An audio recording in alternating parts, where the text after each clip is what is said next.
Okay, good morning. So in this video, I will give you a short, brief description about the uh, or the overview, an overview of the various elastic constants which are used in the materials, and also a description about isotropy and so on. So that you can easily understand the concepts which are discussed in the class. Uh, so. Typically, uh, to measure the mechanical properties, what we do is we do something called as tensile testing. Okay. So this is one of the common ways by or means by which you can actually do the or determine the mechanical properties of a material. The properties means, for example, strength of the material, elastic modulus, so on. Okay. So all these can be determined by doing a tensile testing, and to be more precise, we normally do a uniaxial tensile test. Okay. So how it is done is we will take a sample. Okay. Um, it may not be of this geometry. It is somewhat a dog bone shape which we normally use, but for the sake of describing this process, I am just showing it as a flat plate or something like that. Okay, so you have a thin plate, and then what you do is that subject it to a tensile test. Tensile test means you are applying the force. Um, you are doing something like stretching. Okay, you are stretching the sample, so that is what is known as a tensile testing, but along one axis. Okay, so if this is the axis, so I am pulling it along the one axis. For example, this can be the z axis. Okay, so then it is what is called as the uniaxial testing. So when you pull along one axis, it is known as uniaxial testing, tensile testing. If you pull it along two axes, it becomes biaxial testing. If you are pulling it along three axes, it is known as triaxial testing. But typically what you do in a tensile testing operation is you pull it along the z axis, or it could be any axis, but along only one axis. Okay, so that is what is known as a uniaxial tensile testing. And then what you record is the a load versus displacement plot. Okay, so that is what I am going to show. Load or the force, so you are applying a force, and this force is called as a tensile force because you are stretching it. Okay, you are pulling it, then it is known as tension, and if you are pushing it, it is known as a compression test. Okay, but we are considering here the tensile testing. And you can record how the displacement changes with respect to the force. What is displacement here? The displacement is the deformation happening in the body because of the application of the force. So when you apply the force like this, the body gets stretched in this z direction. So that is what is meant by the deformation. So this is the displacement. Okay, and typically we use the symbol delta. F is a force, and the force is measured in newtons, and displacement is measured in millimeter. And assume that this is a metallic strip. Okay, this is a metal, uh, and once you take a metal and subject it to uniaxial tension test, you can get a force displacement plot from the instrument, and it looks something like this. Okay, so initially there will be a linear region, and after that it will go to a non-linear region. Okay, and it goes to a maximum value. So this could be the maximum force, and after that the force decreases with increase in displacement. Okay, there is a decrease in the force happens, and this is the point where a phenomena known as a necking, the cross-sectional area of the metal starts decreasing, and therefore the load bearing capacity of the metal decreases, and therefore the curve comes down. Okay, the force decreases with increase in the displacement, and finally at this point the fracture happens. Okay, so this is the maximum displacement, okay, happening before the fracture happens. Okay, so if you see this curve, so there is a linear region and not followed by a non-linear regime, and the linear regime is something which we call as the mostly the elastic part. Okay, so the elastic part corresponds to the linear regime, and and beyond that the something what we call as the plastic deformation happens. So when you deform a metal, when you take a material and subject it to tensile testing, so there will be two types of deformation happening. One is the elastic deformation, and then it is followed by plastic deformation. Okay, so these are the two deformations, two types of deformations which actually the material encounters when it is subjected to a tensile testing. Okay. Okay, so the elastic deformation is something is like this. So you take a material, apply the force, and when you there will be some deformation, and when you release it, it comes back to the original dimension. Okay, so it will gets deformed, and once you release it, it will come back to the original dimension. That is what is known as the elastic deformation. That is called as elasticity. And plastic deformation is when you stretch it beyond, when you apply a force beyond certain force, what happens is that there will be a permanent deformation left in the material. Okay, so permanent deformation left in the material. So that is what is known as a plastic deformation. So typically when you want to make shapes, what you do is that you apply a force, sufficient amount of force, so that the deformation is permanent in the material, and that is how you do the shaping, and that happens because of the plastic deformation. So the point here is that when you take a material and subject it to deformation, to some sort of a stress or force, it will undergo elastic deformation as well as plastic deformation. So now from our point of from our discussion point of view, we will restrict ourselves to elastic deformation, and we will not go into plastic deformation part. So the elastic deformation part, which is nothing but the linear part. This linear part corresponds to the elastic deformation, and this is the non-linear part which corresponds to the plastic deformation. Okay, in a very simple sense. It's much more detailed than that, which you will learn subsequent lectures, but this is just for an overall understanding. Okay, so this is all about the deformation, and as I told, we will restrict ourselves to elastic deformation. So I will make a plot of the elastic deformation part alone. So you have the force to displacement, and we are considering only the elastic deformation. Okay, so this is the elastic deformation part. Only the elastic deformation. Okay, and if I take the slope of this, that is the df by d delta. Okay, so take the slope of this, and that is nothing but the stiffness. So this is what we call as the stiffness of the material, the resistance to deformation within the elastic limit. So what is stiffness? Stiffness is the resistance to deformation, resistance to force, right,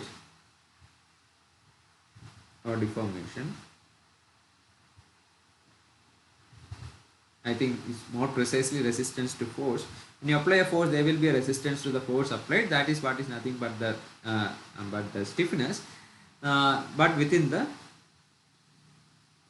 elastic limit. Okay, so we are not taking it beyond the elastic limit. So there is no permanent deformation happening in this material. So that is the case for the stiffness. Okay. So you got an idea about stiffness, but the stiffness depends upon the geometry of the material. For example, if you have a material with which is very thick, the stiffness could be very high. It also depends upon the cross-sectional area of the material. It also depends upon the length of the length of this material which is being subjected to this tensile test. So it's a geometry dependent phenomena, this stiffness, and therefore I cannot say precisely, for example, what is the stiffness for steel. For steel, what is the stiffness? It's very difficult. I can say, but I have to also simultaneously say what is the geometry of the steel, what is the area, what is the length, and so on, so that I can compare one steel with that of the another. Okay, so that is one difficulty when you mention in terms of stiffness. So to overcome this, what we do is we actually do something like a normalization. So how you do normalization? You divide this force Okay, force by the original cross-sectional area. So AO stands for the original cross-sectional area. So if you go back, this is the sheet, and it is something like this in a three-dimensional. If I show it in a 3D form, and you can have an area also, the cross-sectional area. Okay, so this is the cross-sectional area. And this force you are actually dividing by the original cross-sectional area, not after deformation or during the deformation, but the area which you measure before the tensile test is being carried out. Okay, so that is the original cross-sectional area. So the force by original cross-sectional area gives you nothing but the stress, and it is normally denoted by the symbol Greek letter sigma. Sigma stands for the stress. Stress is nothing but force by area, and the force is a vector, so the stress is also a vector in this form. Okay, so stress is nothing but force per area, and same way you can actually normalize the displacement also. So the displacement is normalized by the original length. Okay, so original length, LO stands for the original length. So if I go back, so this could be the LO, okay, before deformation. Okay, so this we call it as the strain. So what is strain? Strain is defined as the displacement which is change in length, which I can write it as like this: LF minus LO, but that is nothing but the displacement. LF is the final length after the tensile test minus the original length divided by original length, that gives you the strain. Now if you look into the units, this difference has got a unit of millimeter, because it is displacement in terms of millimeter, and the original length is also in terms of millimeter. So it is, strain is a dimensionless parameter, so it is millimeter per millimeter. If you want, you can mention it as millimeter per millimeter. Sometimes it is represented in terms of percentage strain also, this x-axis. So what I have done is I have divided the force by the original cross-sectional area and called this as stress, and the strain by the original length, and displacement by the original length, and called this as the strain. Okay, and then what I got is something called as the what we got is something called as the stress strain diagram. So this is what is called as a stress strain diagram, and to be precise, this is called as an engineering stress strain diagram, and we will see what is exactly meant by engineering stress strain diagram and so on, might be in a later part of the course.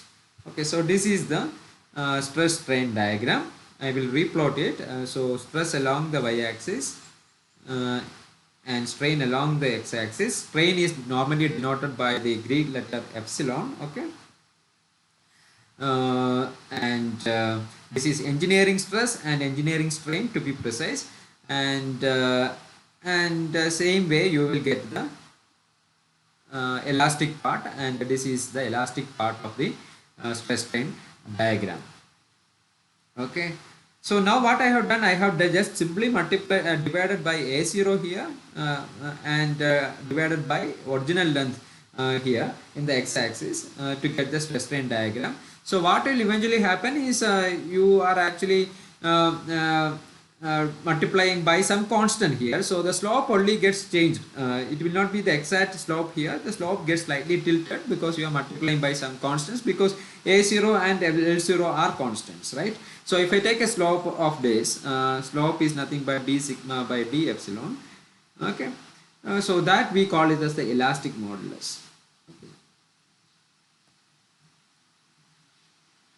And in fact, this elastic modulus, which is normally denoted by E, elastic modulus is nothing but a constant, because now you need not have to specify the dimensions.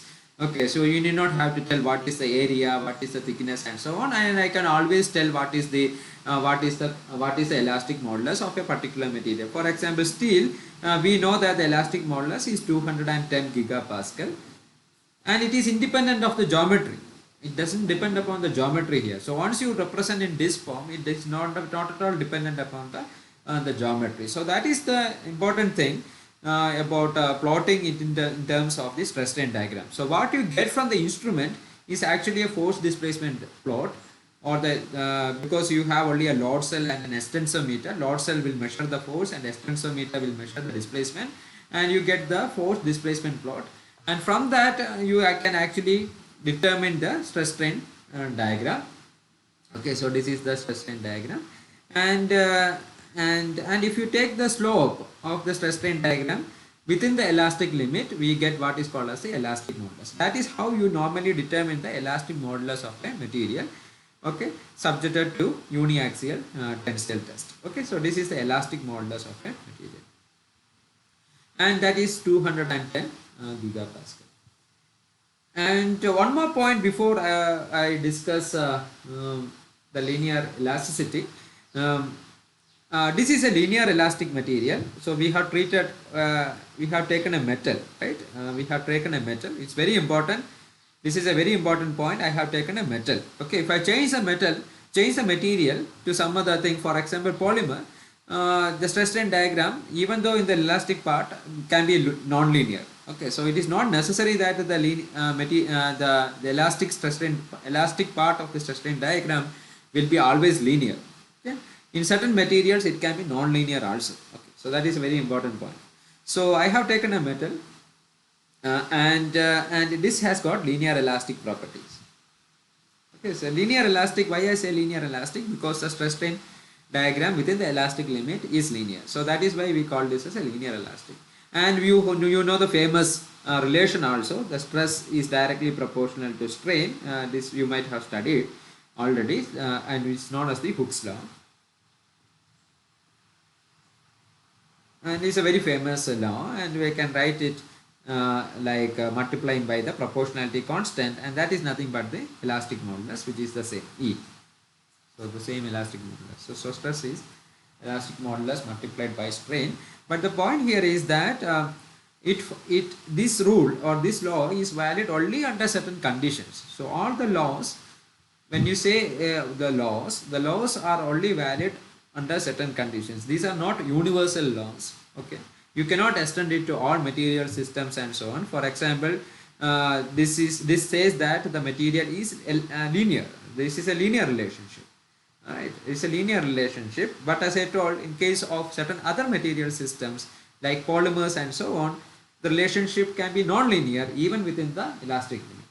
And another important characteristic is this we have of this Hooke's law is that this is a reversible process. Reversible process means I am stretching it by applying some force, and once you release the force, it comes back to the original dimension. So it is within the elastic limit. So Hooke's law is valid only within the elastic limit. Now if I put some force beyond the elastic limit, there will be a permanent deformation left in the material, and those are non-reversible processes or irreversible processes. Okay, so this is another important point. So the Hooke's law is valid only within the elastic limit, and is a linear elastic. It shows linear elastic properties. And another important characteristic about the Hooke's law is that we consider this as time independent, or whatever phenomena which is happening is instantaneous. Means when you apply the force, instantaneous deformation will be happening, and when you unload it, when you unload it, it will come back to the original dimension instantaneously. That is what it means. When you after loading and unload, when you unload the or remove the force, the material will come back to the original dimension instantaneously. So that is what is meant by time independent. But that is also not true always. In certain cases, there is a time dependent elastic behavior, which means that when you load it and unload it, there will be a certain time duration, or there will be a certain time it will take for the material to come back to the original dimension, that are known as anelastic behavior. Okay, so there is something called as anelasticity or time dependent elastic behavior. Certain materials like viscoelastic materials shows this behavior. Okay, so time dependent elasticity. But but when we are considering Hooke's law, it is actually a time independent. So the assumption here we are making is actually the material is showing a time independent response, or the deformation behavior is independent of the time. Okay, the time is not going to play any role here. Okay, but it is, as I told, these are not really the cases. There is always some time dependency in all material systems, but the time dependency can be neglected in metals. And in metals, the elastic behavior is linear, and it is also reversible if the force is applied within the elastic limit. Okay, so these are some of the considerations or some of the considerations which we have to take into account while we are using the Hooke's law. Okay, the main point here is that when you see Hooke's law, you don't think that the Hooke's law is valid for all material system. You have to modify this law depending upon the material system which you choose. So this is one of the take home message you have to get it from this particular slide. Okay, now I will go to the stress strain. Now we will discuss about this elastic part, linear elasticity. So the stress is proportional to strain, or stress is equal to elastic modulus multiplied by strain. So we will assume that this is valid. Okay. Okay. One more point here. There is something called as isotropy. Okay. So isotropy, I will define it and then I will discuss it. Isotropy means the properties are the same in all directions.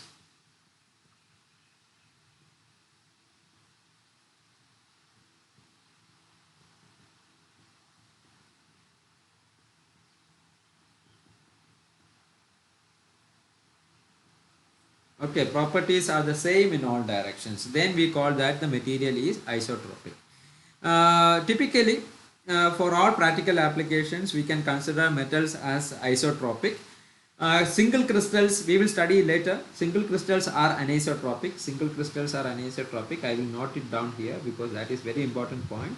Single crystals are anisotropic. The properties depends upon the direction. So what I mean by properties here, the property is, for example, here the elastic modulus. The elastic modulus is a property of the material. Okay, and the elastic modulus, if you measure along any direction, for example, I have a cube like this. Okay, so this is a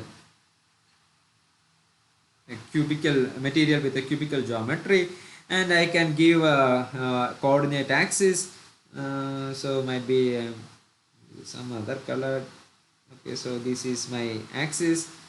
It's a Cartesian system, x, y, z. I am naming it 1, 2 and 3.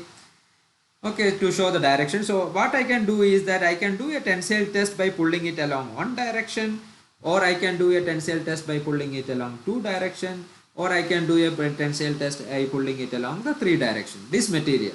Okay, I take this material, cubical geometry, and I pull it along one direction, two direction, or three direction. Or I am using or, not and here. If I am using and, then it becomes a biaxial or triaxial testing. But what I am discussing here is only a uniaxial testing. Okay, uniaxial means I am applying a force only along a particular direction, one direction or two direction or three direction, and I measure the elastic modulus. I will call this as elastic modulus along one direction, elastic modulus along two direction, and elastic modulus along three direction. And if all the elastic modulus are the same in all the directions, if I get the same elastic modulus, then I will call this material as isotropic. Okay, so that is the meaning of isotropy. Isotropy means if I measure the elastic properties along one direction, two direction or three direction, in all the cases if the elastic property or the elastic modulus remains the same, or any property remains the same, that we call this as an isotropic. And for typically for all practical applications, we can consider metals as isotropic. Okay, so metals can be treated as isotropic, single crystals are anisotropic, composites are anisotropic. Okay, anisotropic and so on. Okay, we will discuss it why it is anisotropic later. So this is one point. So we are considering materials as isotropic. With this background, we will try to understand what are the elastic constants of the material. This video is slightly lengthy, sorry for that, but we will cover the elastic properties here.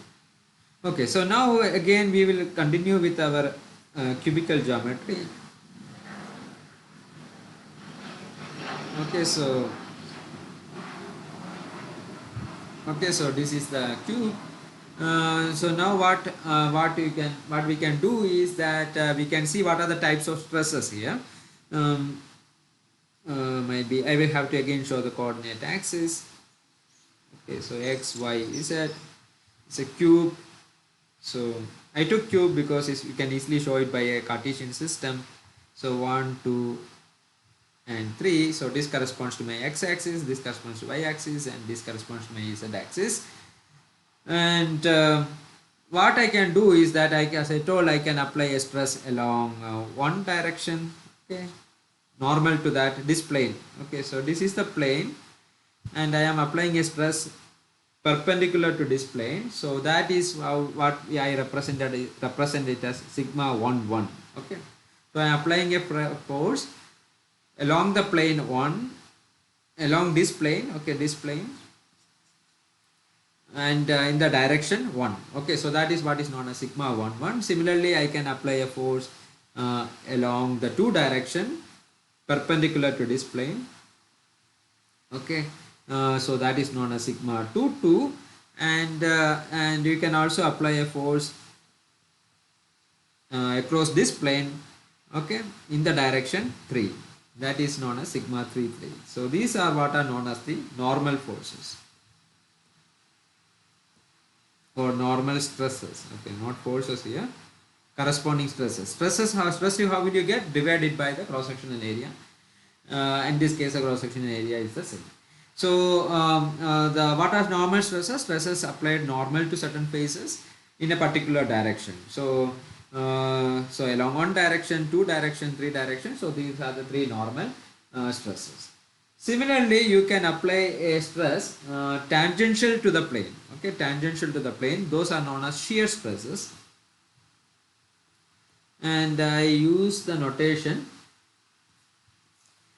sigma ij here, and I stands for the normal to the plane, normal direction, normal, and j is the direction along which I am going to apply the stress. Okay, so when I represent it, you will understand. So the first is I can apply a stress. Maybe I use some other color. Parallel to one direction. Okay, so like this, shearing it along one direction. I am applying a press parallel to one direction, but in this plane. Okay, the plane is whatever considered before, this plane.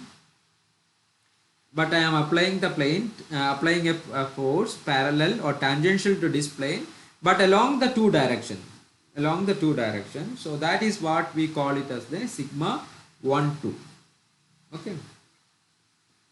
So this plane, this corresponds to, because it intercepts as 1, so I have taken this as 1, and the 2 corresponds to the direction in which I am applying the stress. So okay, so this is sigma 1 2. So this is something like shear. Okay, I will show it like this.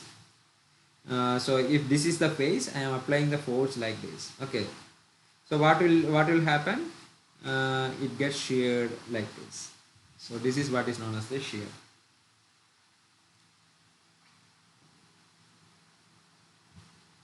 Okay, so this is the shear stress. Typically now you use the symbol tau to indicate shear,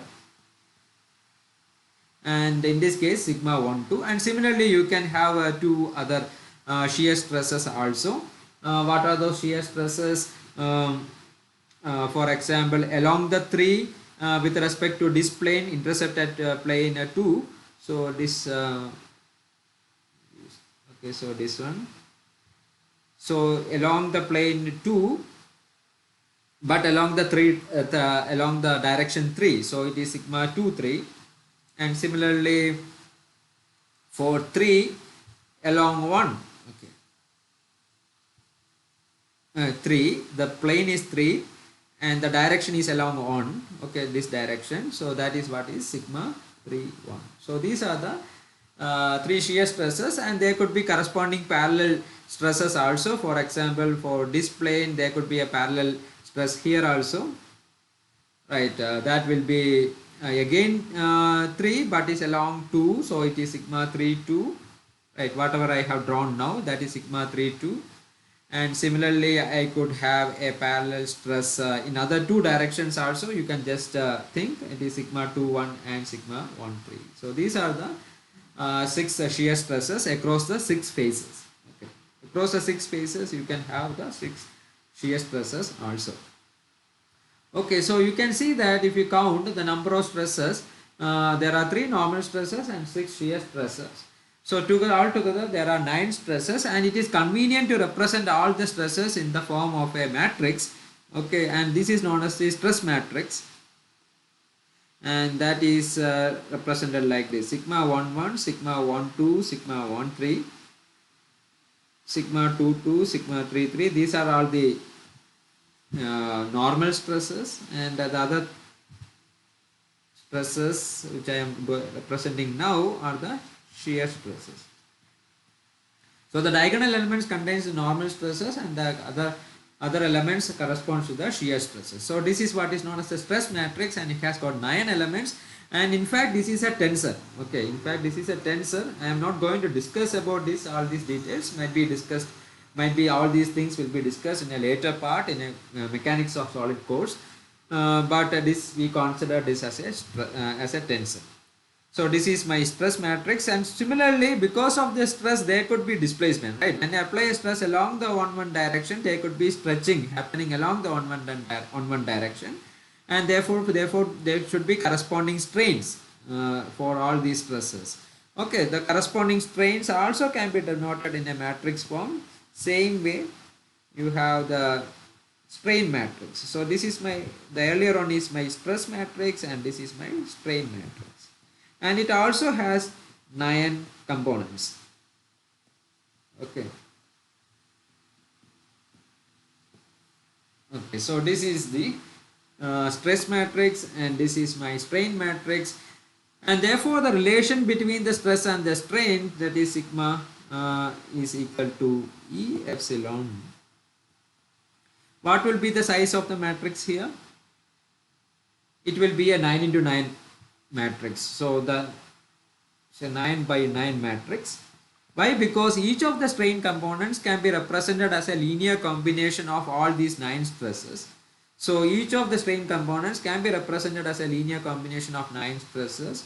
So which means that there are 9 strains are there for 9, therefore 9 equations having 9 stress components. So each of these, so it corresponds to 9 into 9. So that is something like 81 elastic constants. So typically a stress strain relationship will contain 81 elastic constants.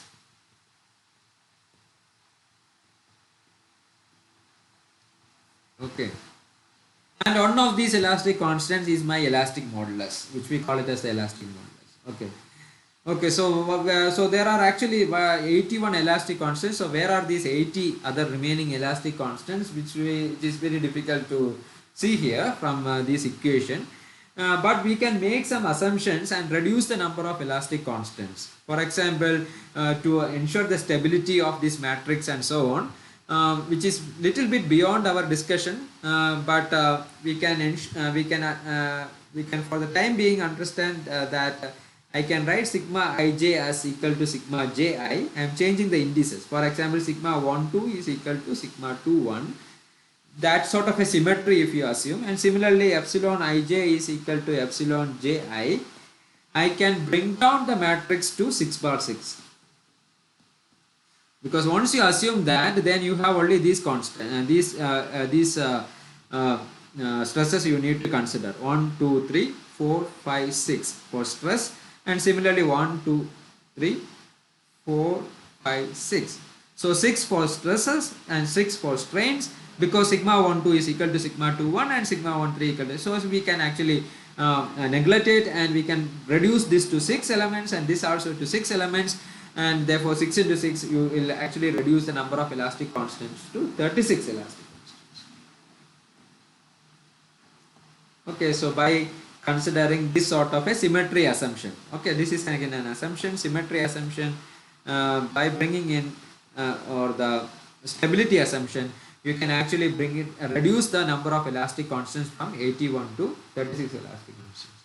You can further reduce the elastic constants by bringing in more and more symmetry considerations, and as I discussed before, you can bring in the assumption of isotropic. So if you treat the material as isotropic, assuming the material as isotropic,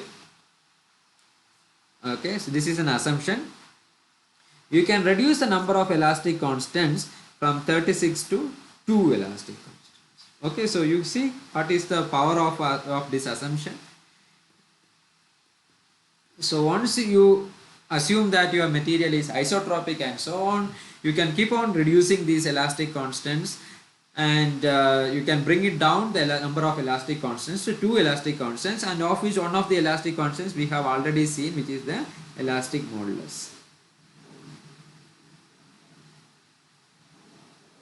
Okay, so the number of elastic constants can be reduced to 2 elastic constants, and one of them is elastic modulus, and I will show you what is the other elastic constant which we normally use in a used to define an isotropic material. Okay, so we have seen tensile test and seen how to determine the elastic constant. Similarly, what you can do is something called as an isostatic pressing. So I will describe how it is. Isostatic pressing means you take a material like this, for example, cubical geometry material,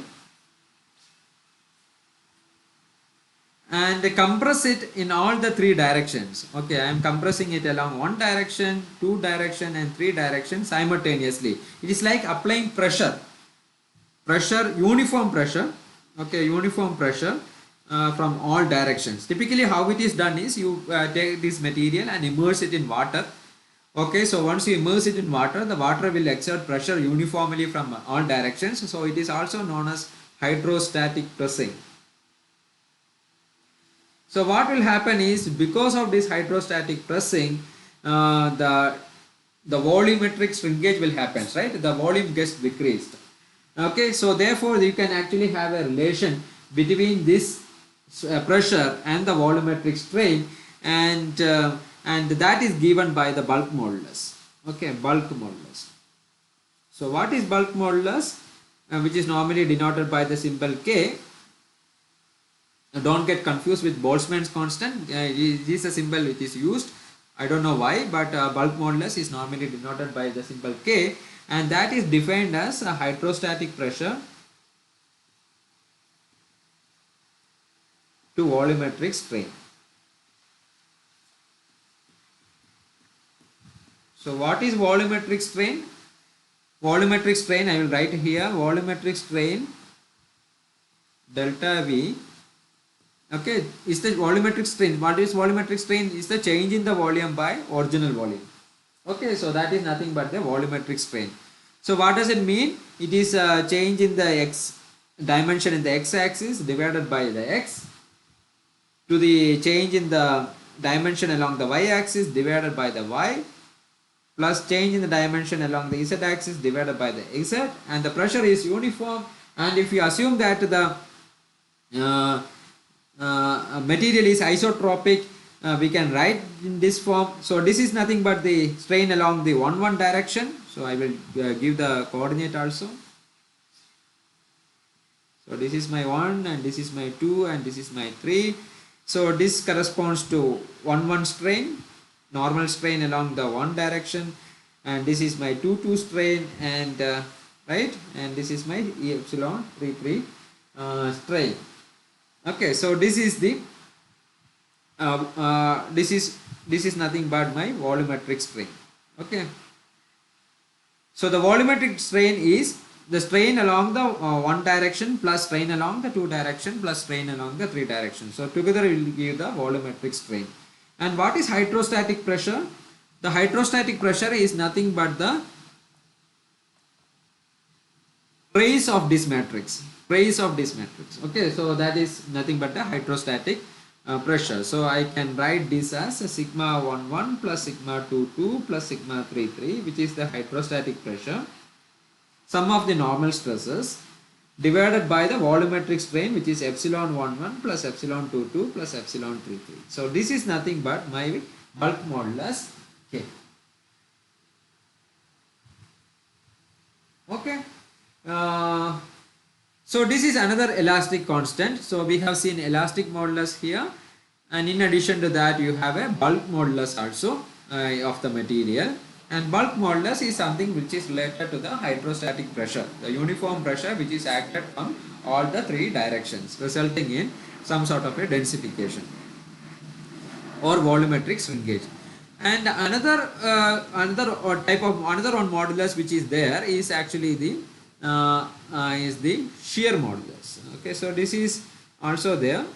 I will write down what is shear modulus. When you take a material and subject it to shear stress, so that is what is known as the shear modulus, and the shear modulus is normally denoted by the symbol G, and the G is defined as the shear stress, which is typically denoted by the symbol tau divided by the shear strain, and that is divided by the symbol gamma. For example, if you take a body like this, and I am taking simple shear, and because of the application of the shear stress, the body gets deformed like this. Okay, and this is the numerator is nothing but my shear stress, and what is denominator? Denominator is a deformation, that is this one, and that is normally denoted in terms of the angle theta. So the shear strain gamma is defined in terms of the angle theta. It's nothing but tan theta. Okay, so for small angles, the theta can be gamma can be equal to that of the theta also. Okay, so this is what is shear strain, and the ratio of shear stress to shear strain is what is known by the name the shear modulus. So we have seen now three elastic constants, and I told there are only two elastic constants for an isotropic material, but I actually discussed three elastic constants. What are the three elastic constants? E, G, and K. But I can represent these three elastic constants in terms of a single elastic constant. Means, for example, I can write E in terms of G and K. Okay, so there can be a relation. So E is equal to 3 GK by 9 minus, or I will write it in different form. Okay, like 3 by E equal to 1 by G plus 1 by 3K. Okay, so which means that I can write the one elastic constants or the other in terms of the other two elastic constants, right? So so that is one thing. So you can actually bring down the number of elastic constants to 2. Okay, but again there is one more elastic constant which is very important. Usually it is not represented in terms of E and G or E and K or something like that. It is normally the elastic constants which we refer are the E and the Poisson's ratio. These are the two important elastic constants. In fact, you can represent all these elastic constants in terms of each other, assuming the material is isotropic. All these conditions are valid if the material is only isotropic. And if the material is isotropic, you can always represent all these elastic constants in terms of this elastic modulus and what is and Poisson's ratio. And normally Poisson's ratio is denoted by the symbol nu. Okay. What is Poisson's ratio? I will explain.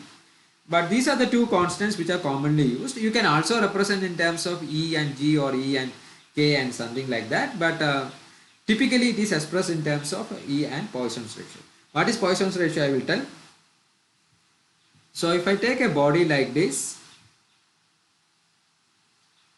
okay, and apply a uniaxial tension, okay, applying a force. So what will happen? There will be a deformation happening along the, or the length gets increased, right? The length gets increased along this direction. The length gets increased. If I am pulling along the three direction, if I am pulling along, assume that if I am pulling along the three direction, the length gets increased along the along the three direction. So there is a strain along the three direction. But what about the strains along the one direction and two direction because of this force? Because of this stress, what about the strains along the one direction and the two direction? Whether it remains constant? Actually it decreases, right? When you pull along this direction, pull along the three direction, there should be a reduction in the dimensions along the one direction and the two direction. The other two directions should shrink, right? This direction and this direction, there should be displacement happening in the opposite direction. It shrinks. Why it shrinks? It because the volume has to be conserved. Because of that, there should be a shrinkage happening, and there should be a shrinkage happening in the opposite direction. So I will show this as minus epsilon 11 and minus epsilon 22 as the strains along the one direction and the two direction. Okay, you understood? There will be a shrinkage happening along the one direction and the two direction, and all happens because of this one particular stress. The stress remains the same. It is along the three direction. Sorry, it is along the three direction. It should be sigma 33. Okay, so because of this sigma 33 stress, there will be a tensile stress or the stress in the same direction as the force, strain in the same direction as the stress applied, and that is the epsilon 33. But there will be a contraction along the one direction and two direction, and that is accounted by epsilon 11 and epsilon 22. And if I take the ratio of this lateral strain, this we call it as the lateral strains. This we call it as the lateral strain, and this we call it as the longitudinal strain. Okay, now if I take the ratio of this lateral strain to longitudinal strain, it is nothing but the Poisson's ratio. It is nothing but the Poisson's ratio, and the Poisson's ratio is not having any unit because it's strain to strain is the ratio of strain to strain. Then it is so it is not having any unit, and this is nothing but the Poisson's ratio, and you can define this as minus of epsilon 11 by epsilon 33 or minus of epsilon 22 by epsilon 33. Right? Minus sign because it actually goes in the opposite direction compared to this 33. 11 strain is in the opposite direction to the 33, and because of that it is minus sign. And now if you assume the material is isotropic, the strain which is happening along the one direction and the two direction are the same. It's an isotropic material. So the strains which happens along the one direction and the two direction are the same, and therefore I can use instead of or there, okay, as equal to. So the strains are the same. So the Poisson's ratio along the along this direction and this direction, all the directions, the Poisson's ratio will remains the same. Okay, and this same why? Because the material is isotropic. Now you can understand, right, how many number of elastic constants will be more in the case of an anisotropic material, because you will have individual Poisson's ratio along one direction, Poisson's ratio along two direction, and so on. Why? Because the material is anisotropic. But since we have treated the material as isotropic, there is only a single Poisson's ratio, the Poisson's ratio of this particular material. Okay, now what we have seen is uh, I have introduced one more elastic constant now.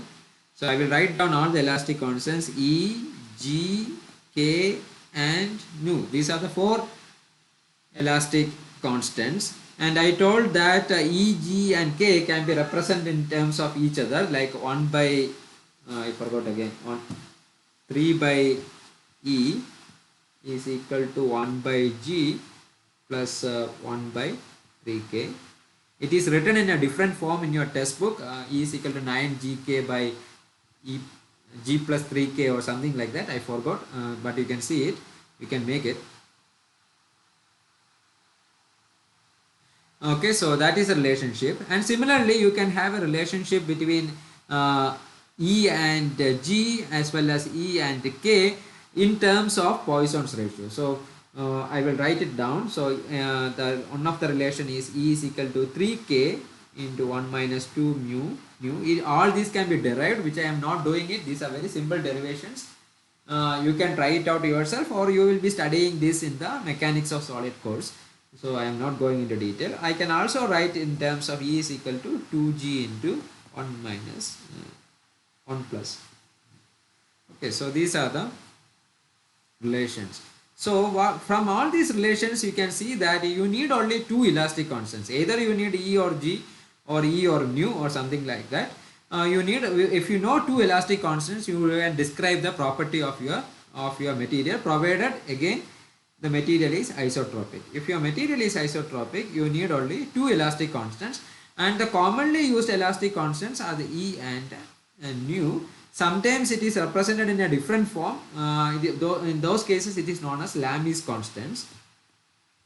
Okay, it's known as Lami's, those are known as Lami's constants, but Lami's constants is something which contains E and nu. Okay. So I hope it is clear. So there are only two elastic constants for a linear isotropic material, because you can represent all other elastic constants in terms of these two elastic constants. So there my final point is there are only two elastic constants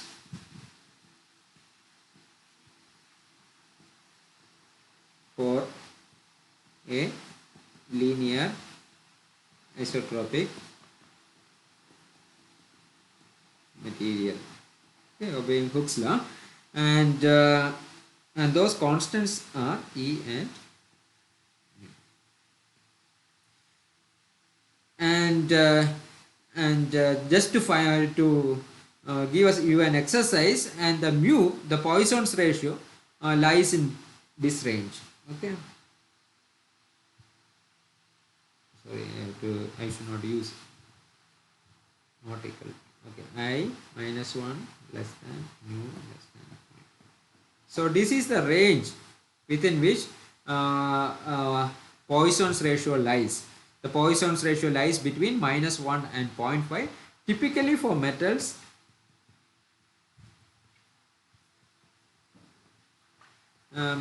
this Poisson's ratio is approximately 0.3. Okay, typically for metals it is 0.3, and you can check certain materials. For example, cork, Poisson's ratio is 0, and it has got its own significance. For example, cork is used as a bottle cap.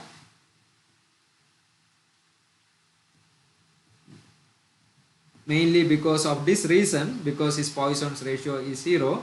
And if you see rubber, for rubber, Poisson's ratio is close to 0.5, and it is something like a fluid material. Rubber, like, it looks like a fluid material, and in fact for fluids Poisson's ratio will be 0.5. Okay, so that is one clue for the reason why the limiting condition is 0.5. You can try it out. And there are materials with negative Poisson's ratio. For example, if I stretch it in this direction, it should contract in this direction, right? As per typically, once you stretch it, apply force in this direction, actually contraction will happen in the other directions. But there are certain materials, when you apply force in this direction, it expands. Okay, certain complex geometry, certain porous materials, like foams. What are forms? Forms are something like having a pore structure, like honeycombs. If you take honeycombs, certain honeycombs, not all honeycombs, honeycombs having certain geometry, all will show negative Poisson's ratio. Poisson's ratio negative. Okay. So there is a possibility that you have a Poisson's material with Poisson's. There are materials with Poisson's ratio negative and so on. And it, because of the complex geometry shape of these materials, that results in this negative Poisson's ratio. Okay, so this is an interesting exercise. You can try it out why this limiting condition is there for Poisson's ratio in most of the cases. Okay. Okay, with this I will conclude. Thanks for listening. It's a very long lecture. Again, sorry for that. Thank you.